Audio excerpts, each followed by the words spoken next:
From this to this. Samahan niyo nga pala ako ngayon. Ngayong araw nga pala ay tutulong tayo ni Papa. Katapos ko nga pala magtinda, pumunta agad ako sa kanya. Another day, another vlog sa kinabuhi. Og another paningkamot para na allowance. Siguro nga itutuloy ko na talaga yung pagtatagalog ko dito. Kasi nga marami tayong mga Tagalogers na nakasubaybay sa atin. Mas maintindihan nila tayo. O diba? Aray mo. At dito na nga, papunta na tayo ni Papa.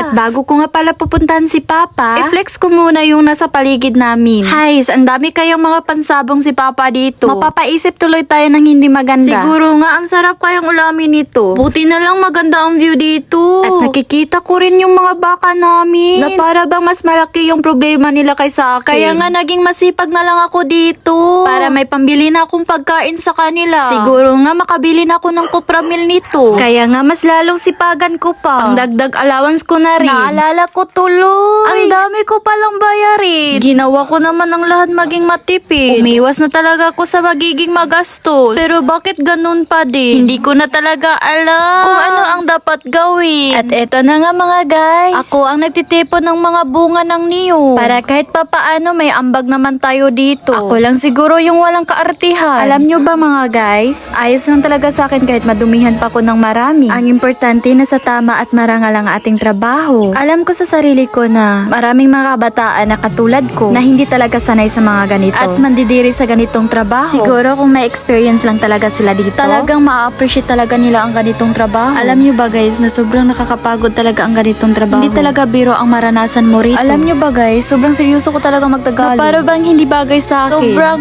OA. Ewan ko ba talaga. Buti na lang nakatulong pa ako ni Papa. Hindi ako bumalik kaagad sa boarding house. Na-realize ko lang kasi guys na palagi pala ako natutulog lang sa boarding house. Kaya nga mga guys, napapaisip ako na mas mabuti tumulong muna ako dito. Kaysa bumalik ako sa boarding house na wala naman akong trabaho doon. O diba ang sipag ko talaga. At yun lang mga guys, maraming salamat.